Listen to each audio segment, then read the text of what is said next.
माता भगवती जनकनंदिनी सीता को प्रणाम किया। लक्ष्मण जी ने श्री भरत जी का स्वागत किया।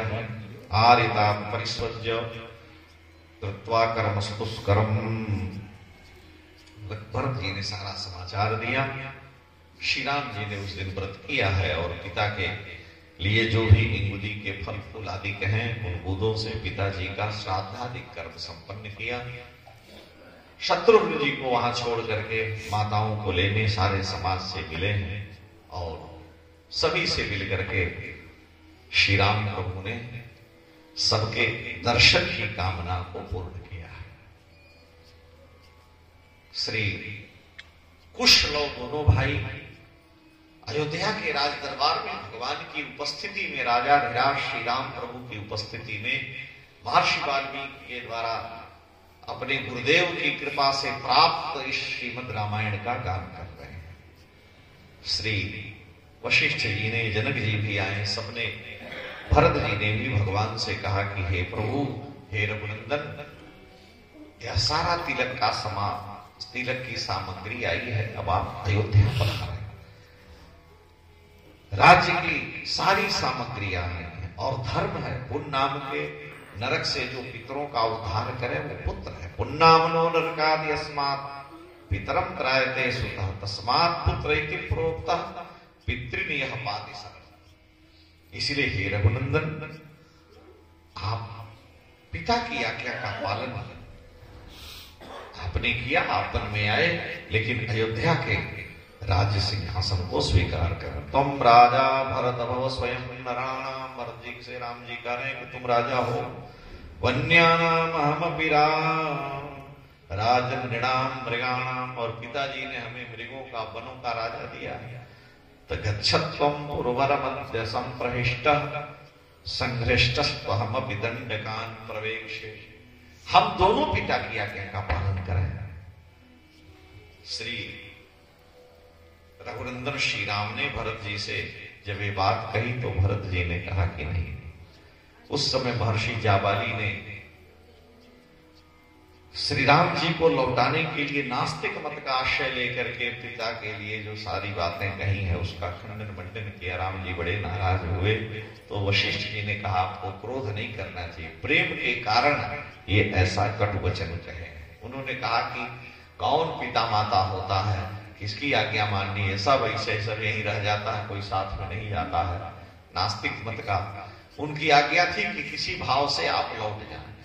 हमारे यहाँ लोग सुनाते हैं, महात्मा लोग, विद्वान लोग, कि राम जी जब बन जाने लगे, सब मना के थक गए, तो जनकपुर से गौतम जी को बुलाया गया कि आप राम जी को मनाओ में बड़े तार्किक हैं। तो गौतम जी आए, राम जी से पूछा कि कहाँ जा रहे हैं, कहा पिता की आज्ञा, हम वन को जा रहे हैं। गौतम जी ने पूछा किम नाम वनत्वम, वन किसे कहते हैं? तो राम जी ने कहा जहां ज्यादा पेड़ हो उसी को वन कहते हैं, वृक्ष के समूह को वन कहते हैं। गौतम जी ने कहा कि जब वृक्ष के समूह को वन कहते हैं और आपको वन में जाना है तो यहाँ बाग में चले जाए, दुनिया भर के वृक्ष वहां लगे हैं, तो इसलिए तरही बने गच्छ।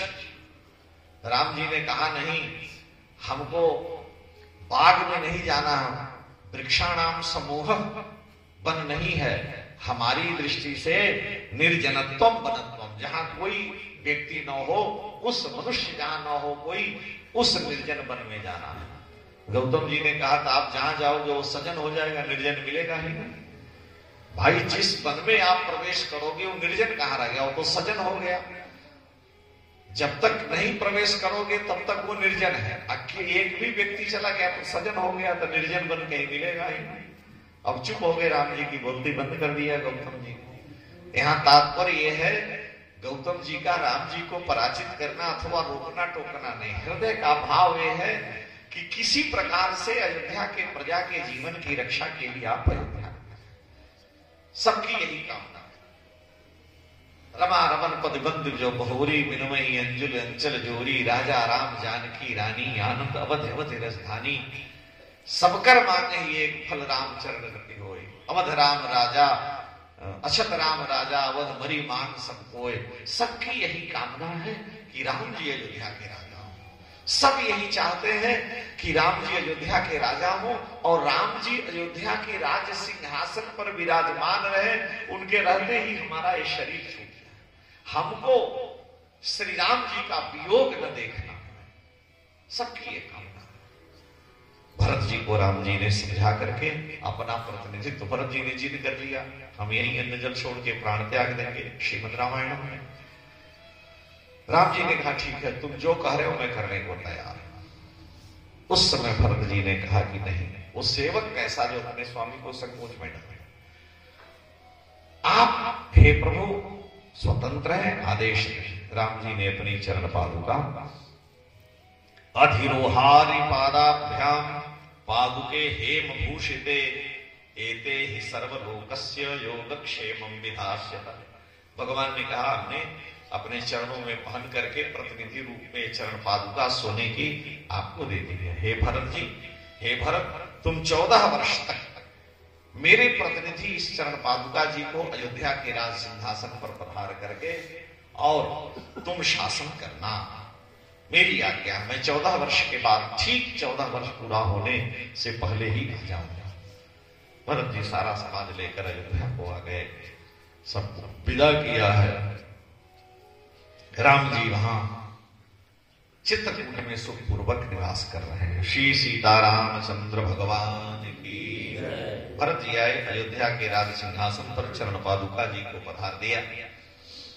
नंदीग्राम में रह करके और वहीं पर नंदीग्रामे करोतराज्यम दुखितो मंत्री भी सह भरतः शासनम सर्वम पादुकाभ्याम निवेदय। गोस्वामी जी कहते हैं कि मांगी मांगी आयस करत राजकाज बहुभांत। यहां कह रहे हैं कि सबालभ व्यजनम छत्रम धारयामास स्वयं भरतः शासनम सर्वम पादुकाभ्याम निवेदय। हाथ में छत्र लेकर के, चमर लेकर के भरत जी रोज 2-4 घंटे पादुका जी की सेवा करते हैं। उनको छत्र लेकर के और चमर डुलाते हैं कि मेरे आराध्य की ये प्रतिनिधि है, ये साक्षात श्री राम जी के ही स्वरूप है। इसलिए हमारे यहां गुरुदेव के चरण पादुका का विशेष रहस्य है, वो साक्षात उनका प्रतिनिधित्व करते हैं। इसलिए अन्य पदार्थों से महत्वपूर्ण केवल चरण पादुका है। अब गुरु जी दुत्वन करके थूक दिए, लकड़ी कहीं मिल गई, कहीं यही हम पूजा करेंगे। अरे मूर्ख कहेंगे, जो शास्त्र कहता है उसको मानो। गुरुदेव की आज्ञा जो है और शास्त्र से सम्मत हो तो गुरुदेव की चरण पादुका ही शिष्य भक्त प्रेमी के लिए तो उनका प्रतिनिधित्व करती है। भगवान की चरण पादुका वही तद्रूप है। उसका वंदन पूजन करने से सारे संकल्प की सिद्धि। इसलिए भरत जी करते क्या है, तो कह रहे हैं कि भरत जी महाराज चमर डुलाते हुए श्री पादुका जी की सेवा करते हैं नंदीग्राम में रह करके, और उनको छत्र लेकर के बैठे रहते हैं। उनकी आज्ञा से पादुके त्वविशिच्याथ नंदीग्रामे वसत्सरा ततस्तु भर शासनम सर्वम पादुकाभ्याम निवेदय सबालभ व्यजनम छत्रम धारयामास। वो अपने नहीं, पादुका जी को ठाकुर जी का स्वरूप मान करके और उनकी सब सेवा करते। जे गुरु चरण रेणु सिद्ध धरनी तेजनु सकल विभव वश। जिन्होंने अपने आचार्य गुरुदेव, गुरु माने पिता भी होता है, गुरु माने बड़ा भाई भी होता है, जिसको आप माने, उनके श्री चरणों को अपना आराध्य मान करके आपने सेवन किया तो तद अधीनस तदाराज्यम कारयामास सर्वदा। और ततस्तु भरतः श्रीमान अभिषिच्यात् पादुके, और उन्हीं की आज्ञा से शासन करते हैं। उधर श्री राम प्रभु को ऋषि मुनियों से समाचार मिला, इसलिए राम जी चित्रकूट का त्याग करके वहां से ऋषि मुनियों के साथ मिल करके महर्षि अत्रि के आश्रम में गए। भगवती अनसुईया महाराज अत्रि की धर्म पत्नी है। जानकी जी ने अनसुईया जी को प्रणाम किया, उनसे स्त्री धर्म की शिक्षा ली, और अनसुईया जी ने इदम दिव्यम वरम माल्यम वस्त्राभरणानि च अंगरागम च वैदेही महात्म। दिव्य आभूषण अंगराग आदि भगवती अनसुईया ने देवी सीता को प्रदान किया। कि तुम पति के पीछे पीछे वन में जा रही हो हे देवी, ये अंगराग स्त्री की शोभा और ये सदा सुशोभित तुम्हें करेंगे, इनको तुम धारण करो। भगवती जनकनंदिनी सीता ने अपना सारा इतिहास बतलाया है अनसुईया जी से विदा होकर के, और श्री राम अब अत्रि महाराज से अनुमति लेकर दंडकारण्य में प्रवेश करते हैं। यहां वर्णन है कि हाथी घोड़े खच्चरों से इतनी भारी सेना अयोध्या से चल करके चित्रकूट में आई कि सारे चित्रकूट में गंदगी फैल गई। हाथी घोड़ों ने इतना लीद कर दिया कि वहां ऋषि मुनि अपना लोटा सोटा उठाए जाने लगे। तो इसलिए भगवान ने सोचा कि जब महात्मा लोग चित्रकूट छोड़ रहे हैं, इतनी बड़ी सेना के आने से गंदगी हो गई, तो अब हमको आगे की यात्रा करनी चाहिए। और लोग जान भी गए हैं सारे लोग, तो यहाँ साधन भजन ठीक से नहीं होगा। अयोध्या में एक यज्ञ हुआ तो सरजू किनारे हम लोग देखे कि पैर रखने की जगह नहीं, इतनी गंदगी फैल गई। अब आप इतना बड़ा यज्ञ करते हैं तो कम से कम भगवान की यह दिव्य भूमि है, तो भूमि की भी मर्यादा की रक्षा होनी चाहिए। यद्यपि अवध सदैव सुहावनी है, तो हम बाहर से आकर के अपावनी कर दें पावनी को, तो हमारा दोष है। इसलिए इस भूमि का, भगवान की लीला भूमि का हर प्रकार से संरक्षण करना, इसके वैभव को सुरक्षित रखना हमारा आपका भी धर्म है। ठाकुर जी की दिव्य भूमि है, जहां हम यह मानेंगे कि मेरे प्रभु की यह लीला भूमि है, यहाँ के रजकण में हमारे आराध्य के श्री चरणों का संश्लेष है, तो इस भूमि के प्रति हमारे प्रति श्रद्धा, हमारे मन में श्रद्धा आएगी, हम उनका समादर करेंगे। और नहीं तो अनर्गल प्रलाप होगा। प्रविष्यतो दंडका महारण्यम दंडकारण्यमात्मवान रामो ददर्श दुर्धर्षस्तापशास्त्रम मंडलम। जब अयोध्या कांड की कथा हुई तो वहां शत्रुघ्न जी के चरित्र को बड़े सूक्ष्म रूप से विवेचित किया। कुछ लोग कहते हैं, सुनी बात हम बता रहे हैं, लेकिन तर्कसंगत लगती है कि श्री राम के जीवन की संपूर्ण रामायण की लीलाएं 5 रूपों में है। बाल लीला, विवाह लीला, वन लीला, रण लीला और राज्य लीला। पहले बाल लीला अयोध्या कांड, बाल कांड में, फिर विवाह लीला, उसके बाद वन लीला, विवाह के बाद वन लीला, और वन लीला के बाद रण लीला, और रण लीला के बाद राज्य लीला। ये उपदेश है हमारे आपके लिए कि बाल लीला में हम बाल्यावस्था में 25 वर्ष तक विद्या का संचय करें, तब तेज ब्रह्मचर्य का पालन करें। उसके बाद विवाह लीला। लेकिन विवाह लीला में ठाकुर जी प्रवेश करते ही, विवाह लीला का मतलब केवल भोग और सांसारिक सुख लीला नहीं, विवाह लीला माने संयम की लीला। पति पत्नी दोनों संयमित जीवन जिए, क्योंकि विवाह लीला के तुरंत बाद वन लीला प्रारंभ होती है। जब विवाह लीला वन लीला को बतला रही है कि त्याग, तप, संयम, ये विवाह के उपरांत होना चाहिए। यानी इंद्रियों का संयम हो, व्यवहार का संयम, वाणी का संयम, ये सारे हर प्रकार के सुख दुख सहन की क्षमता हो। ये तो वन विवाह लीला के तुरंत बाद वन लीला। और वन लीला जब होगी, जब त्याग, तप, संयम, सुख दुख, हर प्रकार के प्राकृतिक द्वंद्वों को सहन हम कर लेंगे, तो उसके बाद जो काम, क्रोध, लोभ, मद, मत्सर, रावण, कुंभकर्ण आदि शत्रु हैं, रण लीला में उनको हम जीत लेंगे। क्योंकि वन त्याग तप संयम की लीला है, तो रण लीला में उनको जीता जाएगा। और त्यागी तपस्वी नहीं है तो भाग खड़ा होगा। और रण लीला में इन शत्रुओं को जीतने के बाद फिर राज्य लीला। राज्य लीला माने फिर आए, वंश की वृद्धि हुई और सुख में जीवन व्यतीत होता है। फिर उससे पहले वंश वृद्धि नहीं है। यानी विवाह के बाद संयम, त्याग, तप की लीला, उसके बाद काम, क्रोध आदि के विजय की लीला, और फिर राज्य लीला। तो जब दंडकारण्य की बात आ रही है तो महर्षि यहां अनुग्रह कर रहे हैं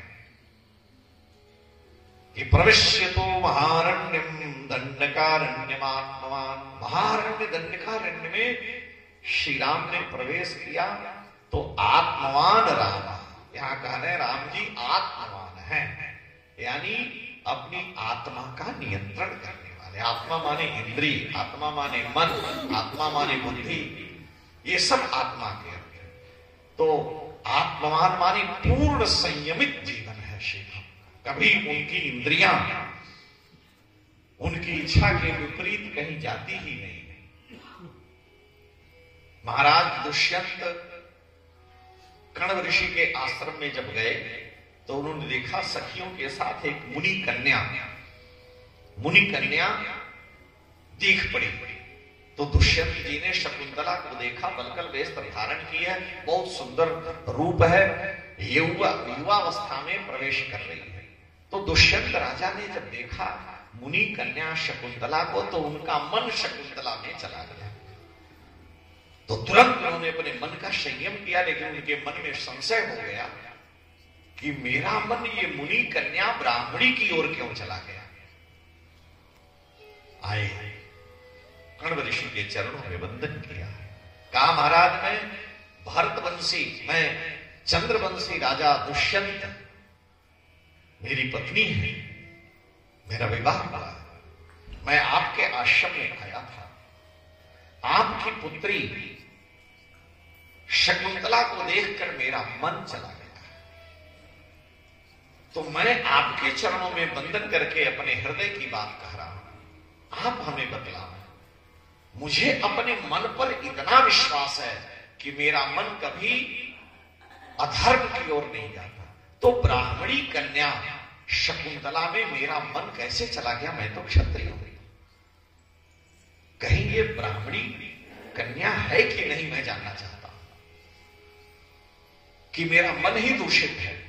कण्व ऋषि ने कहा राजन आपका मन शुद्ध है, ये राजा विश्वामित्र के तेज से मेनका से उत्पन्न हुई शकुंतला क्षत्रिय कन्या है, और आप राजा क्षत्रिय हैं, तो क्षत्रिय कन्या को देख करके अगर आपका मन गया तो आपका मन शुद्ध है, आपका मन अपवित्र नहीं है, क्योंकि क्षत्रिय कन्या को आपने देखा और मन गया।